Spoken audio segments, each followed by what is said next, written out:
नमस्कार दोस्तों, आप सभी का स्वागत है आपके अपने YouTube channel air force exam paper में। दोस्तों, इस वीडियो में हम लोग एयरफोर्स बायोग्रुप के लिए रागा के मॉक टेस्ट को सॉल्व करेंगे। दोस्तों, इसमें आपके लिए 30 क्वेश्चन रखे गए हैं।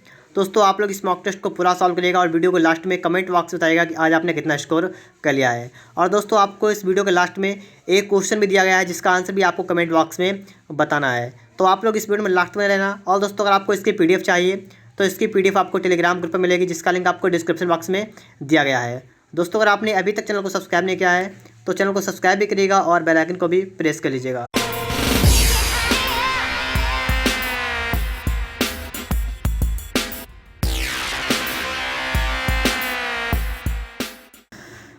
देखिए दोस्तों, यहाँ पर आपके लिए क्वेश्चन नंबर 1 लिखा हुआ है, प्रयाग के शिलालेख किसके प्रशस्ति में अंकित है। तो दोस्तों, यहाँ पर आपका राइट आंसर होगा ऑप्शन नंबर C, समुद्रगुप्त। ठीक है, प्रयाग के शिलालेख किसकी प्रशस्ति में अंकित है, समुद्रगुप्त की। ठीक है, चलिए दोस्तों, इसके बाद क्वेश्चन नंबर 2 पर यहाँ पर दोस्तों आपके लिखा हुआ है, डॉक्टर भीमराव अम्बेडकर नामक नक्षत्रशाला कहाँ पर स्थित है। तो दोस्तों, कहाँ पर है, रामपुर में। ठीक है, ऑप्शन नंबर दोस्तों यहाँ पर A वाला आपका करेक्ट आंसर होगा, रामपुर में स्थित है। क्या है, भीमराव अम्बेडकर के नामक नक्षत्रशाला स्थित है रामपुर में। आगे दोस्तों आप यहाँ पर देखेंगे क्वेश्चन नंबर 3, पाक जलडमरू मध्य किसके बीच स्थित है। दोस्तों, किसके बीच में है, श्रीलंका और भारत के बीच में है। ऑप्शन नंबर C वाला यहाँ पर राइट आंसर होगा। ठीक है, अगर आपसे कहा जाए पाक जलडमरू मध्य किसके बीच में है तो आप क्या बताएंगे, श्रीलंका और भारत के बीच में है। आगे दोस्तों यहाँ पर आपके लिए नंबर 4 में है कि निम्नलिखित में से कौन संसद की स्थायी समिति नहीं है। आपको दोस्तों बताना है संसद के स्थायी समिति कौन सी नहीं है। दोस्तों, यहाँ पर आपका राइट आंसर होगा ऑप्शन नंबर C वाला। ठीक है, अनुसूचित जातियों एवं अनुसूचित जनजातियों की कल्याण समिति। ठीक है, अनुसूचित जातियों एवं अनुसूचित जनजातियों की कल्याण समिति ये क्या नहीं है, ये दोस्तों संसद की स्थायी समिति नहीं है। ठीक है, आगे दोस्तों आपके लिए क्वेश्चन नंबर 5 यहाँ पर है और इसको पढ़ेंगे हम लोग। कह रहा है हाइड्रोजन बम विकसित किया था। आपसे पूछा गया है दोस्तों यहाँ पर हाइड्रोजन बम किसने विकसित किया था, तो किसने किया दोस्तों यहाँ बताइएगा आप लोग फटाफट से। इसका राइट आंसर क्या होगा, ऑप्शन नंबर आपका A वाला करेक्ट आंसर होगा, एडवर्ड टेलर द्वारा। ठीक है, एडवर्ड टेलर के द्वारा हाइड्रोजन बम विकसित किया गया था। आगे दोस्तों आपके लिए क्वेश्चन नंबर 6 यहाँ पर लिखा हुआ है, निम्नलिखित में से कौन सा यौगिक मानव शरीर में संग्रहित नहीं रहता है। कौन सा यौगिक मानव शरीर में संग्रहित नहीं रहता है। दोस्तों, यहाँ पर आपका राइट आंसर होगा ऑप्शन नंबर B, अमीनो अम्ल। ठीक है, क्या होगा दोस्तों, अमीनो अम्ल जो है ये मानव शरीर में संग्रहित नहीं रहता है। आगे दोस्तों आपके लिए यहाँ पर क्वेश्चन नंबर 7 है और 7 नंबर को आप लोग अच्छी तरीके से पढ़ लीजिएगा।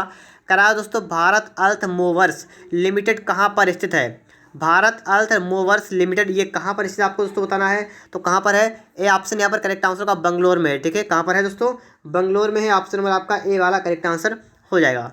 आगे दोस्तों आपके लिए क्या है, क्वेश्चन नंबर 8 यहाँ पर है और कह रहा है, किस देश में दुनिया की सबसे पुरानी मकड़ी खोजी गई। किस देश में दुनिया की सबसे पुरानी मकड़ी खोजी गई, तो कहाँ पर खोजी गई दोस्तों, ऑस्ट्रेलिया में। ठीक है, ऑप्शन नंबर C वाला यहाँ पर राइट आंसर होगा दोस्तों, ऑस्ट्रेलिया। 9 नंबर दोस्तों यहाँ पर देखिएगा आप लोग, कह रहा है निम्न में से कौन सी इलेक्ट्रॉनिक डिवाइस प्रथम पीढ़ी के कंप्यूटर में प्रयोग की गई थी। ठीक है, मतलब आपसे पूछा गया प्रथम पीढ़ी के कंप्यूटर में कौन सी इलेक्ट्रॉनिक डिवाइस प्रयोग की गई थी, तो कौन सी दोस्तों थी, ये थी वैक्यूम ट्यूब। ठीक है, ऑप्शन नंबर यहाँ पर B वाला राइट आंसर आपका होगा, क्या होगा, वैक्यूम ट्यूब। आगे दोस्तों देखिए यहाँ पर आपके लिए दोस्तों यहाँ पर मैथ का क्वेश्चन यहाँ पर आ चुका है। इसको पहले देखिएगा आप लोग, कह रहा है दोस्तों। ठीक है, आप लोग पहले कॉपी कलम को निकाल दीजिएगा और यहाँ पर चेक करिए कि आपसे सवाल लगेगा या नहीं लगेगा। ठीक है, फिर बताइएगा यहाँ पर। दोस्तों यहाँ पर आप देख पाएंगे लिखा हुआ है दोस्तों 3 संख्याओं में। अब 3 संख्याओं में क्या है ये समझिएगा, पहली 2 संख्याओं का जोड़ 45 है। अगर दोस्तों हम यहाँ पर 3 संख्याएँ लिखें, क्या लिखेंगे दोस्तों, आप यहाँ देख सकते हैं। हमने मान लिया A, ठीक है, कामा B, कामा C, इस प्रकार से 3 संख्याएँ हैं। ठीक है, हमने मान लिया ABC हैं। कह रहा है पहली 2 संख्याओं का जोड़ 45 है। इसका मतलब दोस्तों ये हुआ कि A + B कितना आपका है, ये है 45। ठीक है, कह रहा है दोस्तों दूसरी और तीसरी संख्या का जोड़ 55 है, मतलब B + C कितना है, ये है आपका है 55। इतना तो आपके समझ में आ रहा होगा। ठीक है, अब दोस्तों इनमें से एक काम कर लीजिएगा। यहाँ पर आप लोग काम कर सकते हो दोस्तों, यहाँ पर आप लोग माइनस कर लीजिए, घटा दीजिए इसे। इसको माइनस करेंगे दोस्तों आपका B वाला कैंसिल होगा। ठीक है, यहाँ से आपका बचेगा कि आप ये देख सकते हैं दोस्तों, यहाँ पर आपका बचेगा दोस्तों A - C बराबर -10।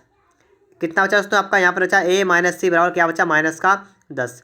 अब दोस्तों आपको आगे भी देखना है। ठीक है, आगे दोस्तों अगर आप देखेंगे तो आपको यहाँ पर दिख जाएगा। ठीक है, यहाँ पर देखिएगा लिखा है दोस्तों तीसरी संख्या और पहली संख्या के 3 गुना का जोड़ 90 है। तीसरी संख्या का मतलब दोस्तों C और पहली संख्या ए, और कह रहा है के 3 गुने का जोड़, के 3 गुने का जोड़ मतलब इस प्रकार से आपको बता रहा है, ठीक है। के 3 गुना हो गया, का जोड़ कितना है 90 है। अब यहाँ से दोस्तों आप एक काम कर सकते हैं, क्या काम है मैं आपको बताना है। पहले देखिए 3 से काटे 3, 30, 90 आएगा, ठीक है, 30 जाएगा यहाँ पर। दोस्तों यहाँ पर आपका आएगा क्या, यहाँ पर दोस्तों आपका आएगा ए प्लस का सी कितना है आपका 30, ए प्लस का सी कितना 30 आ गया यहाँ पर। ये बात आपके समझ में आ गई होगी, ए प्लस सी कितना है आपका 30। अब दोस्तों यहाँ पर आप देखिएगा, ठीक है, यहाँ पर आप देखिएगा, और दोस्तों आप यहाँ पर देखिएगा, दोनों जगह आपको दिख रहा है ए माइनस सी माइनस 10 है, ए प्लस सी कितना है 30। यहाँ पर दोस्तों वही नोट करेंगे, ए माइनस सी कितना आपका है माइनस का 10। आपको दोस्तों मान किसका निकालना पहले आप यहाँ पर देख लीजिएगा तो बेहतर रहेगा आपके लिए। आपको निकालना है तीसरी संख्या, और तीसरी संख्या का मतलब आपको सी का मान निकालना है। जब आपको सी का मान दोस्तों यहाँ से निकालना है, देखिए यहाँ पर आप देख रहे होंगे सी वाला कट जाएगा, लेकिन आप इसे मत काटिए। आप दोस्तों यहाँ पर चिन्ह को चेंज कर दीजिएगा, ये वाला माइनस का होगा, ठीक, घटाइएगा, ये वाला प्लस का हो जाएगा, और ये वाला भी प्लस का हो जाएगा, ठीक है। तो आपका ये वाला कट जाएगा, आपका यहाँ पर आएगा तो 2c बराबर 40, और सी का मान दोस्तों आपका निकल के यहाँ पर आ जाएगा 20। आपसे यही पूछा गया है तीसरी संख्या क्या होगी दोस्तों, आपका राइट आंसर होगा ऑप्शन नंबर सी वाला, ठीक है। यहाँ पर दोस्तों आपका 20 हो जाएगा, ऑप्शन नंबर सी वाला यहाँ पर राइट आंसर होगा। उम्मीद करता हूँ दोस्तों आपको ये सवाल अच्छी तरीके से समझ में आ गया होगा। चलिए दोस्तों, इसके बाद में आपके लिए आ चुका है क्वेश्चन नंबर 11। इस सवाल को भी दोस्तों यहाँ पर देख लेते हैं हम लोग। कह रहा है 11 आदमी प्रतिमाह 3500 रुपये खर्च करता है, अपनी आय का 12.5% बचाता है, तो उसकी मासिक आय कितनी है। अब दोस्तों यहाँ पर देखिएगा उसकी बचत कितनी है, बचत आपको दे रखी है कितनी है, बचत है 12.5% का मतलब 12.5% उसकी बचत है। अब देखिए दोस्तों आप सभी को पता है, मान लीजिए आप, ठीक है, आपकी जो आय है, आय बराबर क्या होता है, आय बराबर दोस्तों आप पहले कितना खर्चा करेंगे और कितना बचाएंगे, ठीक है, कितना बचत कितना खर्चा, टोटल क्या होगा, ये टोटल आपका आय होगा। ये बात आपके समझ आ रही होगी। अब दोस्तों यहाँ पर क्या करेंगे, यहाँ पर आपकी बचत 12.5% है, तो यहाँ पर दोस्तों आप निकाल सकते हैं कि आपने खर्चा कितना किया, ठीक है, आपका व्यय कितना हुआ। व्यय का मतलब क्या होता है दोस्तों, खर्चा, ठीक है, ये खर्चा मैं यहाँ पर लिख रहा हूँ, खर्चा कितना यहाँ पर होगा। तो देखिए 100 से आप 12.5 घटाएंगे तो आपका बचेगा दोस्तों 87.5%।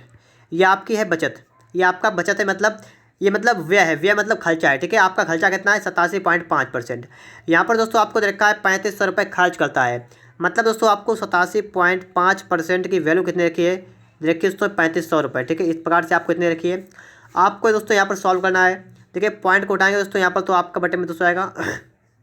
अब इसको हल करेंगे, देखिए दोस्तों आप 25 से काटेगा, 25 तियाँ 75, बचा कितना 12 हो गया 125, 25 पंचे 125, यहाँ पर 25 से काटिए, 25 एकन 25 कितना बचा यहाँ पर 10, 100 25 चक्कू 100 0 इतना आ गया, 35 एकन 35, 35 चक्कू 140। दोस्तों आपका यहाँ पर 1% की वैल्यू कितनी आएगी निकल के, 4 गुणा 10 बराबर 40। इतनी बात आपके समझ में आ गई होगी। 1% की वैल्यू आपने दोस्तों यहाँ पर निकाल दी है, और कितनी आई है आपकी दोस्तों 1% की वैल्यू आई है 40। अब दोस्तों आपको यहाँ पर देखना है, निकालना क्या है उसकी मासिक आय। मासिक आय कितनी थी, मासिक आय का मतलब दोस्तों व्यय और बचत दोनों निकालने आपके हैं, मतलब टोटल आपको निकालना है कितना वैल्यू, आपको 100% का वैल्यू आपको निकाल देना है यहाँ से, ठीक है। आय का मतलब टोटल आपको 100% का निकालना है, तो आपको दोस्तों 40 में आपको 100 से गुणा कर देनी है, तो आपका कितना आएगा दोस्तों, यहाँ पर आएगा आपका 4000 रुपये, ठीक है।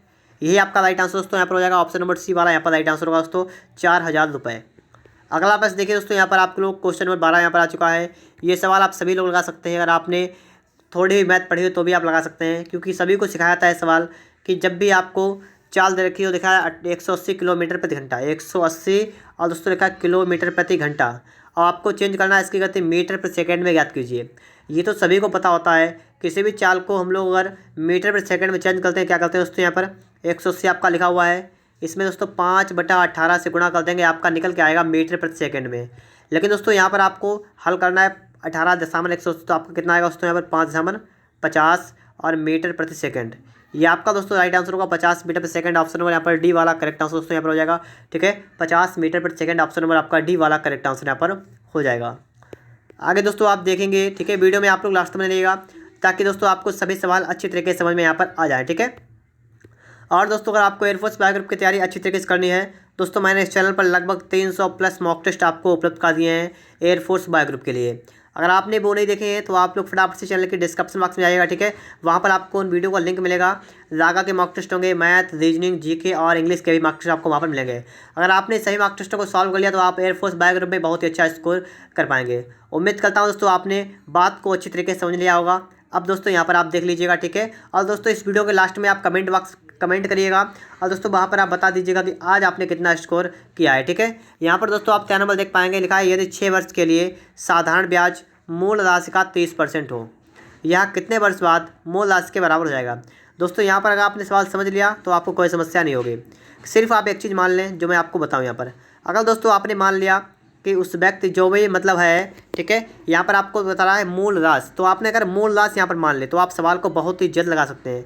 कैसे लगाएंगे वो मैं आपको दोस्तों यहाँ पर बता सकता हूँ। ठीक है, देखिए दोस्तों, अगर आप मूल राशि मान लें 100 रुपये, ठीक है, कितनी मान लें, आपने मान लिया 100 रुपये थे, ठीक है, ये मूल राशि है।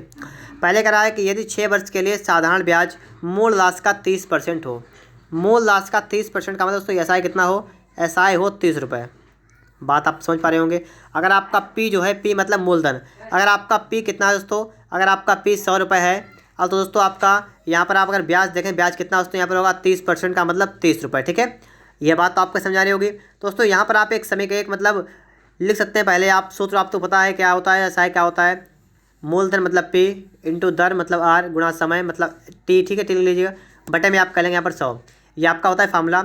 इस फार्मूले में आप लोग पहले तो यहाँ पर इसको यहाँ पर देखेंगे तो आपका होगा दोस्तों 30 बराबर, ठीक है, पी कितना है, पी आपका है 100 गुणा आर आपको निकालना है गुणा समय कितना है, समय आपका 6 वर्ष बटा में 100। ठीक है, इतना आपने कर लिया है। अब दोस्तों आप इसको सॉल्व करेंगे, देखिए 100 से आपका 100 कैंसिल हुआ, 6 से काटेंगे 6 पंचे 30, तो 5% की वैल्यू कितनी आ गई, आर। ठीक है, आर आपका निकल के दोस्तों कितना आ गया, 5%।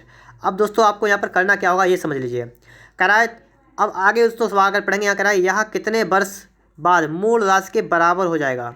मतलब ये आपका जो सिंपल इंटरेस्ट है, आप यहाँ पर बात को समझ पाएँ तो समझिएगा। यहाँ पर सिंपल इंटरेस्ट जो है वो कह रहा है कितने वर्ष के बाद मूल राशि के बराबर, का मतलब 100 रुपये हो जाएगा। अगर 100 रुपये मूलधन है तो 100 रुपये ही इसका ब्याज होगा कितने वर्ष के बाद, आपसे ये पूछा गया है। कैसे निकालेंगे वो आप लोग यहाँ पर समझ सकते हैं दोस्तों। आपको सूत्र यही लगाना है, सिंपल इंटरेस्ट आपका है 100 रुपये, यहाँ पर लिखेंगे 100 बराबर पी कितना है दोस्तों, पी आपका 100 है ही है। ठीक है, आर कितना आपको यहाँ निकाल चुके, कितना है आपका 5, टी निकालना आपको है बटा 100। देखिए दोस्तों यहाँ से आप एक काम कर सकते हैं, 100 से 100 कैंसिल होगा आपका, और दोस्तों आपका हो जाएगा 100 बटा 5 बराबर टी। तो यहाँ से दोस्तों आप निकाल सकते हैं दोस्तों, 5 से काटेंगे 5 जाएगा 20। ठीक है, टी कितना आएगा आपका 20 निकल के आएगा। अब दोस्तों आपने यहाँ समझ लिया है कि टी आपका आ गया 20, तो इसका मतलब है 20 वर्षों में। ठीक है, 20 वर्षों में वह राशि जो है मूल राशि के बराबर हो जाएगी 20 वर्षों में। तो दोस्तों यहाँ पर आपका राइट आंसर क्या होगा, ऑप्शन नंबर बी वाला यहाँ पर करेक्ट आंसर होगा 20 वर्ष। आगे दोस्तों आपके लिए क्वेश्चन नंबर है 14। यहाँ पर दोस्तों आप देखेंगे तो आप बता पाएंगे यहाँ पर कौन सा आंसर इसके लिए करेक्ट आंसर यहाँ पर होगा। एक व्यापारी अपनी वस्तुओं पर क्रय मूल्य से 40% अधिक अंकित करता है और उन्हें 15% छूट पर बेचता है, उसका लाभ परसेंट ज्ञात कीजिए।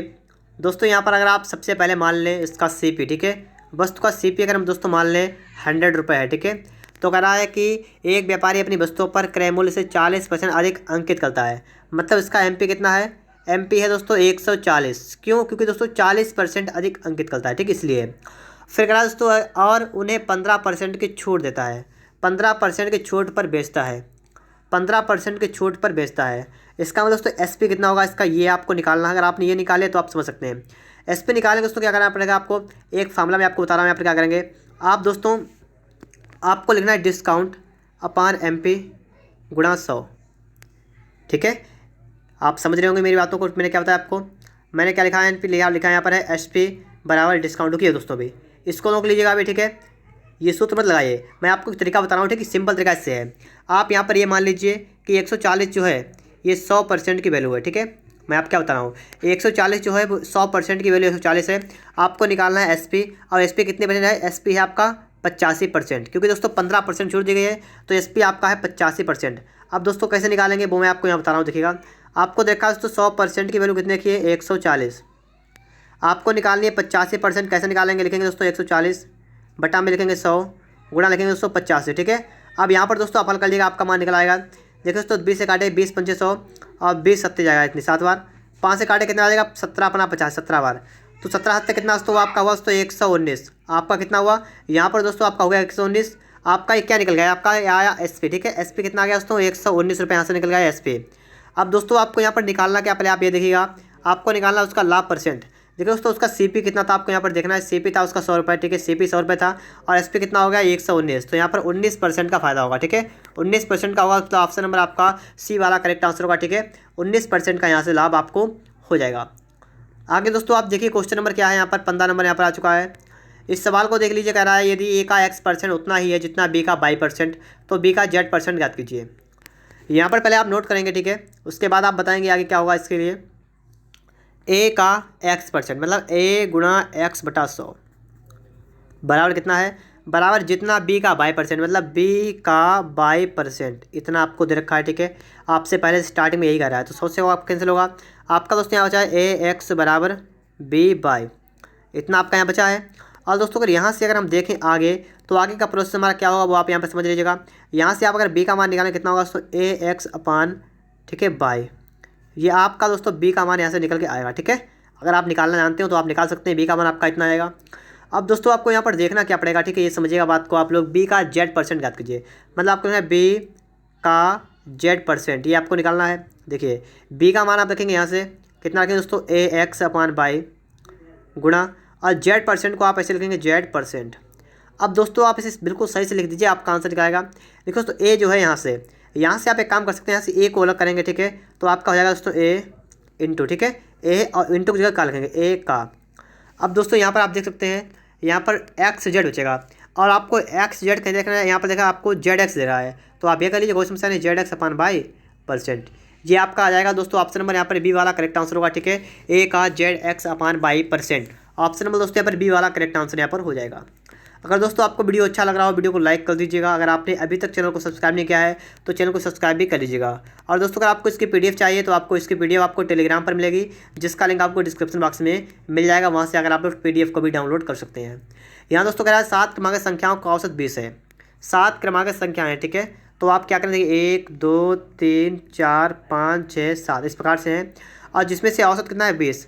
औसत 20 का मतलब बीच वाली संख्या कौन सी, बीच वाली संख्या ये वाली पड़ रही है, बीच वाली। और दोस्तों ये आपको दे रखी है, कितनी रखी है, ये आपसे कह रहा है 20 है, और कह रहा है 7 क्रमागत संख्याएं। क्रमागत का मतलब क्रम से, जी इसके आगे बढ़ेंगे तो 1 जोड़ देंगे, इसके आगे बढ़ेंगे 1 जोड़ देंगे, इसके आगे बढ़ेंगे 1 जोड़ देंगे। आपसे पूछा क्या है, सबसे बड़ी संख्या, आपसे पूछेंगे ये वाली संख्या कितनी होगी। तो इस संख्या को आने के लिए आप क्या करेंगे 1 2 3, आप दोस्तों 20 में आपको 3 जोड़ना पड़ेगा, कितना होगा आपका 23। ये आपका राइट आंसर दोस्तों का ऑप्शन नंबर बी वाला यहाँ पर राइट आंसर को कितना होगा यहाँ पर 23, ठीक है, 23 ऑप्शन नंबर यहाँ पर बी वाला करेक्ट आंसर हो जाएगा। आगे दोस्तों आपके लिए क्वेश्चन नंबर 17, यहाँ पर भी आप लोग देख लीजिएगा फटाफट से। एक निश्चित कोड भाषा में 526 का मतलब स्काई इज ब्लू, 24 का मतलब ब्लू कलर एंड 436 का मतलब कलर इज फन। उस भाषा में फन के लिए कौन सा अंक आएगा। यहाँ पर दोस्तों आप इसको देखिए, इससे मिलान कीजिए, और इसको देखिएगा इससे, ठीक है, इन सिर्फ 2 को देखिएगा, आपको इन 2 में क्या कॉमन दिख रहा है। तो दोस्तों मुझे यहाँ पर 2 दिख रहा है, यहाँ पर भी 2 दिख रहा है, मैंने 2 को काटा है। अब इन दोनों में देखिए कॉमन क्या मिल रहा है, तो आपको ब्लू यहाँ पर मिल रहा है, तो 2 का मतलब आपका ब्लू हो गया, ये तो आप समझ सकते हैं। आगे दोस्तों अगर आप देखेंगे तो देखिएगा दोस्तों यहाँ पर दूसरे वाले को देखिए आप लोग, यहाँ पर देखिए, यहाँ पर देखिए, और इन दोनों के लिए देखोगे अगर आप लोग तो आप समझ सकते हैं। जैसे यहाँ पर दोस्तों आपको एक चीज़ दिख रहा है, यहाँ पर दोस्तों दिख रहा है कलर, यहाँ पर दिख रहा है कलर, और इन दोनों में आपको क्या देखिए यहाँ पर दिख रहा है 4, यहाँ पर दिख रहा है 4, तो कलर के लिए आपका 4 हो गया, ठीक है। कलर के लिए कितना हो गया दोस्तों, यहाँ पर होगा कलर के लिए 4, ये भी आपको क्लियर हो गया होगा। अब दोस्तों अगर हम पहले वाले को देखें, ठीक है, लेकिन अभी दिखा रहा हूँ मैं, देखिएगा यहाँ पर अगर आप इस वाले को देखें स्काई इज ब्लू, और इसको देखें कलर इज फन, तो आपको दोस्तों यहाँ पर इज दिख रहा है, यहाँ पर भी एज यहाँ पर दिख रहा है, इज दिख रहा है। तो इसके लिए दोस्तों यहाँ पर कॉमन क्या है, यहाँ पर 6 यहाँ पर भी है, ठीक है, यहाँ पर दोस्तों 6 है और यहाँ पर भी 6 है।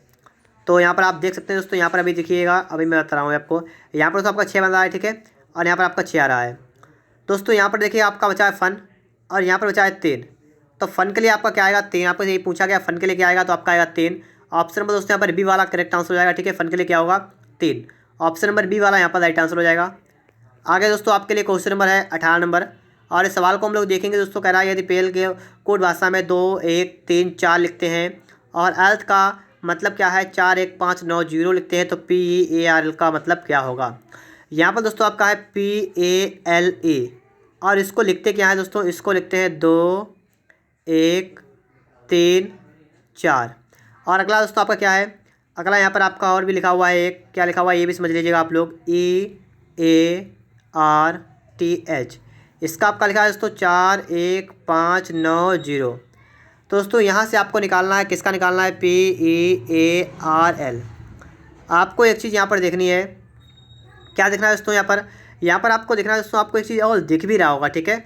आप यहाँ से अगर देखें तो आप देख रहे हैं एक जगह कितना है 4, यहाँ पर देखिए एक जगह कितना है 4, और मिलाए तो एक जगह कितना है 1, यहाँ पर एक जगह कितना है 1, मतलब बिल्कुल सेम सेम है, ठीक है। तो आपको कोई समस्या वाली बात नहीं यहाँ पर हो चुकी। आप यहाँ पर देख सकते हैं पी के लिए कितना है, पी के लिए दोस्तों है 2, तो लिखेंगे 2, ए के लिए कितना है 4, ए के लिए 1, आर के लिए कितना है, आर के लिए 5, और एल के लिए कितना है, एल के लिए है 3।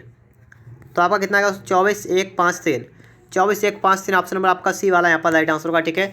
24 1 5 3 ऑप्शन नंबर सी वाला यहाँ पर राइट आंसर हो जाएगा।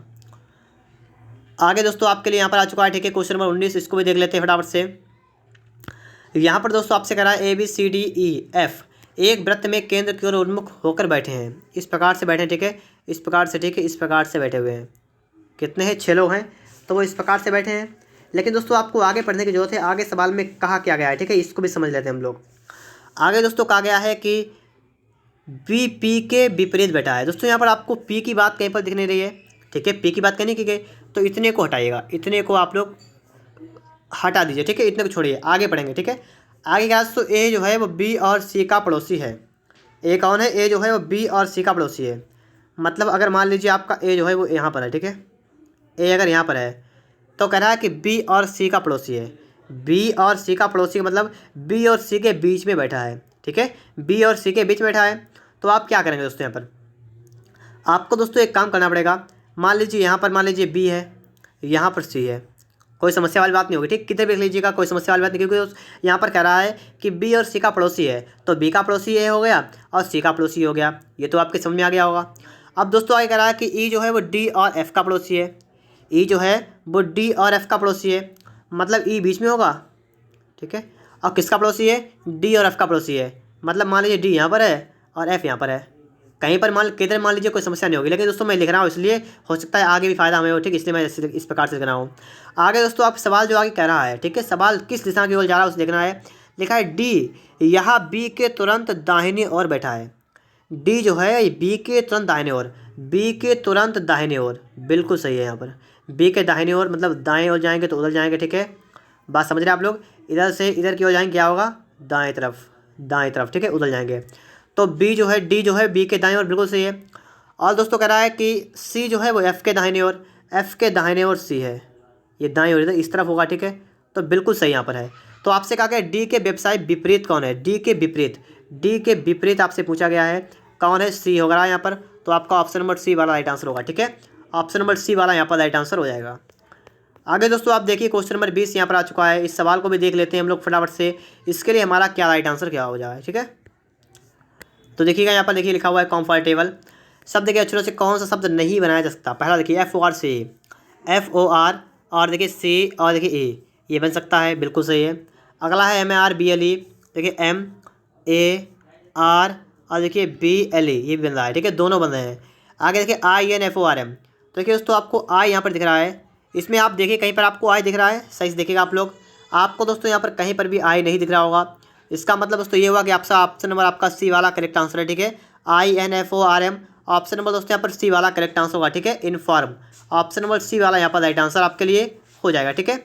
आगे दोस्तों आप देख लेते हैं क्वेश्चन नंबर यहाँ पर आ चुका है 21 नंबर, और इस सवाल को देखेंगे दोस्तों हम लोग फटाफट से, यहाँ पर चेक करेंगे। आपको यहाँ पर सवाल देख रहेगा दोस्तों, इस टाइप का सवाल आपके एग्जाम में पक्का आएगा, ठीक है, इस टाइप का सवाल तो आपके एग्जाम में आएगा ही, ठीक है, इसीलिए दोस्तों हर मार्क टेस्ट में आपको ये सवाल जरूर मिलेगा एक। दोस्तों यहाँ पर देखिए लिखा है 8, लिखेंगे 8, प्लस का मतलब क्या है, भाग लगाए, भाग 4, फिर भाग लगाए, भाग का अर्थ है माइनस, तो माइनस का 3, फिर गुणा है, गुणा का अर्थ क्या है प्लस, प्लस का 5, और फिर माइनस है, माइनस का अर्थ है गुणा 9। इतना आपको दे रखा है। यहाँ पर भाग करेंगे, यहाँ पर गुणा करेंगे, एक साथ कर लेंगे। देखिए 4 दूना 8, माइनस का 3, प्लस का 5 9 45, इतना आएगा। अब दोस्तों यहाँ पर हल करेंगे, कितना आएगा आपका, माइनस का 1 आएगा, प्लस का 45, तो आप समझ सकते हैं आपका आएगा कितना, 44 आएगा दोस्तों। ऑप्शन नंबर आपका ए वाला करेक्ट आंसर यहाँ पर जाएगा, कितना होगा 44, मतलब कितना होगा यहाँ पर दोस्तों 44 आपका राइट आंसर होगा, ठीक है। ऑप्शन नंबर ए वाला राइट आंसर कितना होगा दोस्तों 44। आगे दोस्तों आपके लिए क्वेश्चन नंबर 22, यहाँ पर दोस्तों आप देखेंगे तो आप बता पाएंगे यहाँ पर क्या राइट आंसर होगा। देखिएगा कह रहा है दोस्तों YAC, और इसको लिखते क्या दोस्तों CEG, ठीक है, इसके लिए लिखा हुआ है। आप यहाँ पर देख सकते हैं दोस्तों कि अगर हम इसे इस प्रकार से लेंगे CEG, अगर इस प्रकार से लिखें तो आप यहाँ पर देख पाएंगे, क्या देख पाएंगे वो आप देखिएगा। यहाँ पर Y से गए C पर, A से गए E पर, और सी से गए जी पर।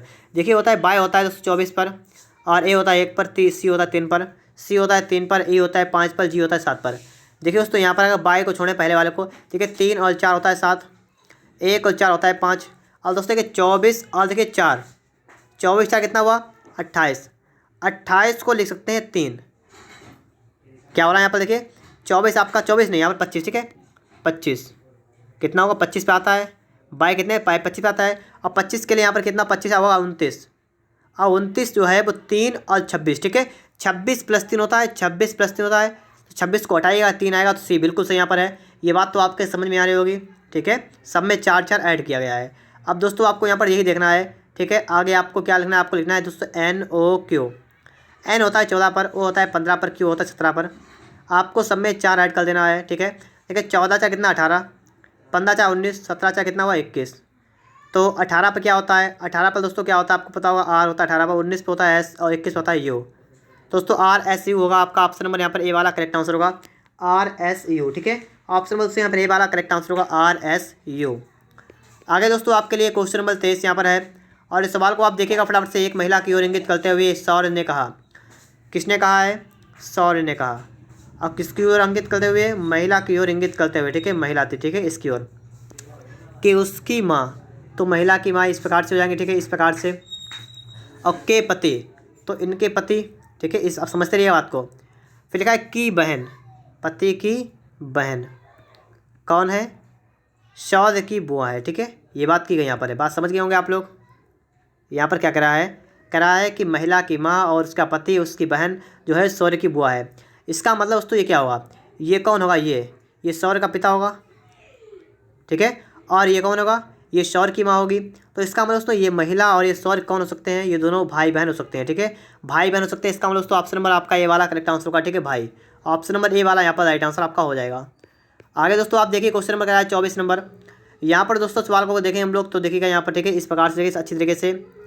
यहाँ पर दोस्तों आपको दिख रहा है कि अगर दोस्तों हम लोग देखिए स्टार्टिंग करते हैं 33 से, जाएंगे कहाँ पर जाएंगे 30 पर, जाएंगे 27 पर, जाएंगे 36 पर, मत जाए इधर से आ जाए यहाँ पर। अब देखिएगा स्टार्टिंग यहाँ से करेंगे, ठीक है, स्टार्टिंग यहाँ से कर लीजिएगा, यहाँ से पहले यहाँ पर गए, फिर ठीक है इस प्रकार से गए, ठीक है, इसके बाद दोस्तों यहाँ से यहाँ पर गए, उसके बाद यहाँ से यहाँ पर गए। तो आप यहाँ पर दोस्तों देख सकते हैं 27 और 3 कितना होता है 30, 30 और 3 कितना 33, 33 और 3 कितना 36। इतना तो आपके समझ में आ रहा होगा, प्रत्येक में हमने 3 जोड़ दिया है। लेकिन आगे क्या करेंगे, आगे आपको देखना है, ठीक है। देखिए दोस्तों 25 से गए 23 पर, तो माइनस कितना क्या 2 किया है, 23 से गए दोस्तों 21 पर, तो माइनस का 2 किया है, 21 से गए 19 पर, तो माइनस का 2 करेंगे। तो आप समझ सकते हैं दोस्तों यहाँ पर जो आपका राइट आंसर होगा कितना होगा, ऑप्शन नंबर डी वाला होगा दोस्तों यहाँ पर 19, ठीक है, 19 आपका राइट आंसर होगा, ऑप्शन नंबर डी वाला आपका राइट आंसर होगा दोस्तों। अगर आपको वीडियो अच्छा लग रहा है वीडियो को लाइक कर दीजिएगा। अगर आप तो देखिए दोस्तों यहाँ पर आपके लिए 25 नंबर आ चुका है, ठीक है। यहाँ पर दोस्तों कह रहा है कि अक्षरों का कौन सा समूह खाली स्थानों पर क्रमवार रखने से दी गई अक्षर श्रृंखला को पूरा करेगा। तो यहाँ पर दोस्तों आपको पूर्ति करनी इसकी है। अब इसको कैसे पूरा करेंगे वो आपको यहाँ पर समझना है। तो पहले तो आपको लोग इसको 3 तरह बांटेगा, ठीक है, इस प्रकार से बांट लीजिएगा, इस प्रकार से आप लोग बांट सकते हैं, ठीक है, आराम से इसको इस प्रकार से, ठीक है, इतना तो आप कर सकते हैं। अब दोस्तों आपको यहाँ पर जो है सेट करना है यहाँ पर, तो यहाँ पर आप लोग क्या रखेंगे, आपको ये लिखना है, देखिए प्रत्येक में आपको ABC रखेंगे तो बेहतर रहेगा, ठीक है, ABC में 3 रखेंगे मतलब ABC कर देंगे सब में। तो आप यहाँ पर देखिएगा क्या आप भर सकते हैं, यहाँ पर देखिएगा स्टार्टिंग दोस्तों हम यहाँ पर कैसे करेंगे, पीछे चलेंगे, ठीक है, पीछे चलिए तो बेहतर रहेगा। देखिए BC लिखा है यहाँ पर, A ने लिखा है, A लिख देंगे, ठीक है, A लिख लेंगे यहाँ पर। इससे आगे बढ़िएगा तो AB यहाँ पर C लिख देंगे, उससे पीछे बढ़िएगा तो C है यहाँ पर B लिख सकते हैं। तो आपका पीछे देखिए क्या हो रहा है, पहले आपका A आ रहा है, फिर आपका C आ रहा है, फिर आपका B आ रहा है, और इससे पहले आपके 2 और हैं, ठीक है। लास्ट से आपके कितना आ रहा है, लास्ट से आपका BCA आ रहा है, देखिए BCA आपको यहाँ पर दिख रहा है और कहीं दिख नहीं रहा है। तो आप इससे ही समझ सकते हैं कि आपका ऑप्शन नंबर आपका B वाला यहाँ पर राइट आंसर हो जाएगा, ठीक है। ऑप्शन नंबर दोस्तों यहाँ पर B वाला करेक्ट आंसर इसके लिए हो जाएगा। आगे दोस्तों आपके लिए 26 नंबर, और यहाँ पर आप देखिएगा, ठीक है, इस सवाल को आप लोग अच्छी तरीके से पढ़िएगा तभी आप इसका आंसर सही कर पाएंगे। सवाल दोस्तों आपसे कह रहा है 4 रास्ते हैं, इस प्रकार से मान लीजिएगा 4 रास्ते हैं, ठीक है, इस प्रकार से 4 रास्ते बढ़ रहे हैं। अब आप आगे देखेंगे, आप दक्षिण की ओर से आए हैं, दक्षिण की ओर से मतलब नीचे से ऊपर की ओर आए हैं, ठीक है, बात समझ रहे होंगे आप लोग। दक्षिण की ओर से मतलब यहाँ पर थे और कहाँ पर आए हैं, ऊपर की ओर आए हैं और मंदिर जाना चाहते हैं, ठीक। दाईं ओर का मार्ग आपको काफ़ी हाउस से दूर ले आता है। जो दाईं ओर का मार्ग है, जो दाईं ओर का मतलब आप समझ रहे होंगे दोस्तों, यहाँ पर दाईं ओर का मार्ग किधर होगा, इस तरफ। जो आपका दोस्तों दाईं ओर का मार्ग है वो आपको काफ़ी हाउस से दूर जाता है। काफ़ी हाउस से दूर मतलब क्या है, जिधर उधर उतना बढ़ेंगे उतना ही दूर जाएंगे। इसका मतलब काफ़ी हाउस कहाँ पर होगा दोस्तों, यहाँ पर आपका होगा, क्या होगा ये दोस्तों, काफ़ी हाउस यहाँ पर होगा। ठीक है, आप समझ सकते हैं, क्योंकि दोस्तों कह रहा है कि दाईं ओर का मार्ग आपको काफ़ी हाउस से दूर ले जाता है, मतलब ये वाला मार्ग जो है आपको ये काफ़ी हाउस से दूर ले आ रहा है, तो इसका मतलब काफ़ी हाउस इधर होगा। और कह रहा है दोस्तों सीधा सामने जाने वाला मार्ग कॉलेज की ओर जाता है। ये जो आपका सीधा जा रहा है कहाँ जा रहा है, ये आपका जा रहा है कॉलेज की ओर। ठीक है, ये आपका जा रहा है कॉलेज की ओर, और ये काफ़ी हाउस से दूर जा रहा है, मतलब काफ़ी हाउस इधर है। आपसे क्या मंदिर किस समय है, तो मंदिर किधर होगा, तो आपका दोस्तों आपका राइट आंसर जो होगा वो आपका इधर वाला। ठीक है, मंदिर इस साइड में होगा। ये साइड कौन सी है, पूरब। ठीक, कौन सी है दोस्तों, ये पूरब है, तो ऑप्शन में आपका सी वाला करेक्ट आंसर होगा। ठीक है, मंदिर किस दिशा में है, मंदिर होगा पूर्व की दिशा में। ठीक है, आप समझ सकते हैं। यहाँ पर दोस्तों यहाँ पर थोड़ा आप पढ़ेंगे, लिखा है दाईं ओर का मार्ग आपको काफ़ी हाउस से दूर ले आता है। ठीक है, काफ़ी हाउस से दूर का मतलब इस टाइप से होगा। ठीक है, तो आपका ऑप्शन नंबर सी वाला करेक्ट आंसर यहाँ पर हो जाएगा। आगे दोस्तों आपको 27 से बताना है, निम्नलिखित शब्दों का सही क्रम में लिखिए। आपको यहाँ पर दोस्तों सही क्रम लगाना इसका है धागा, पौधा, साड़ी, कपास और कपड़ा। तो यहाँ पर अगर सबसे पहले देखेंगे तो दोस्तों सबसे क्या होता है, कपास। ठीक है, क्या होता है, कपास। और कपास से पहले क्या होता है, पौधे। ठीक, पौधे में क्या होता है, पौधे में नंबर 1 पाएगा पौधा। पौधे में क्या होता है, नंबर 2 पर आता है कपास। ठीक, कपास आता है, उगता है। कपास के बाद उसका क्या बनता है, उसका धागा बनता है नंबर 3 पर। धागे से क्या बनता है, कपड़ा नंबर 4 पर। 4 के बाद साड़ी बनती है 5 पर। तो इस प्रकार से बनता है दोस्तों। तो यहाँ पर आपका राइट आंसर क्या होगा दोस्तों, 2 कामा 4 कामा कितना आएगा 1 और 4 4 ने 5 3। ठीक है, 5 3, तो आपका दोस्तों आएगा 2 4 1 5 3। 2 4 1 5 3 ऑप्शन नंबर आपका बी वाला करेक्ट आंसर होगा। ठीक है, 2 4 1 5 3 ऑप्शन नंबर बी वाला यहाँ पर राइट आंसर आपके लिए यहाँ पर हो जाएगा। ठीक है, अब दोस्तों आप इसके बाद देख सकते हैं क्वेश्चन नंबर 28। 28 नंबर दोस्तों यहाँ लिखा है कौन सी आकर जो इसको पूरा करेगी। ठीक है, यहाँ पर दोस्तों आपको बताना है प्रतिरूप को पूरा करना है। तो पूरा करने के लिए यहाँ पर कौन सा आपका राइट आंसर होगा वो आपको दोस्तों यहाँ बताना है। तो आप देख सकते हैं दोस्तों, आपको यहाँ से ये वाली जाएगी, इतनी इतनी हो जाएगी। ठीक है, और दोस्तों आप ये वाला आगे बढ़ाएंगे, आप इस प्रकार जोड़ेंगे, ऐसे जुड़ेगी। तो ऑप्शन को देखेंगे दोस्तों यहाँ पर, तो आपको ऑप्शन नंबर यहाँ पर सी वाला दिख रहा होगा। इस प्रश्न के लिए आपका राइट आंसर क्या होगा दोस्तों, ऑप्शन नंबर सी वाला यहाँ पर राइट आंसर आपके लिए हो जाएगा। आगे दोस्तों 29 नंबर यहाँ पर भी आपको पूरा करना है। अब दोस्तों इसको अगर आप देखेंगे तो आपने आप बता देंगे यहाँ पर क्या होगा, कि दोस्तों ये बिल्कुल सिंपल है। यहाँ पर आपके 5 तीर लगे हुए हैं, यहाँ पर आपके आगे 4 है, यहाँ पर आगे 3 है, यहाँ पर 2 है, तो यहाँ पर आपका 1 तीर आएगा। ठीक है, और 1 तीर आपको सिर्फ आपको इसमें दिख रहा है, तो आपका यही वाला करेक्ट आंसर होगा। ठीक है, बकाया सभी गलत होंगे आपके, तो ऑप्शन नंबर आपका यहाँ पर सी वाला करेक्ट आंसर होगा। और दोस्तों लास्ट क्वेश्चन यहाँ पर आपका बचा हुआ है 30 नंबर, निम्न में से कौन सा चित्र माल ढोने वाला ट्रक बैलगाड़ी के मध्य संबंध को निरूपित करता है। अब दोस्तों आपको यहाँ बताना है संबंध को कौन सा निरूपित करता है। अब दोस्तों इसका आंसर आप लोग बताएंगे हमें कमेंट बॉक्स में। ठीक है, कमेंट करके आप बताएंगे कि इसका राइट आंसर आपका क्या होगा। उम्मीद करता हूँ दोस्तों आपको सभी सवाल अच्छे तरीके से समझ में आए होंगे। अगर आपने अभी तक वीडियो को लाइक नहीं किया, वीडियो को लाइक करिएगा। और दोस्तों साथ में यह भी बताइएगा कि आपको आज का मॉक टेस्ट कैसा लगा है। और दोस्तों इस वीडियो को अपने दोस्तों के पास शेयर भी करिएगा। इसकी PDF आपको टेलीग्राम पर मिलेगी, जिसका लिंक आपको डिस्क्रिप्शन बॉक्स में दिया है, वहाँ से जाकर आप लोग टेलीग्राम को भी ज्वाइन कर सकते हैं।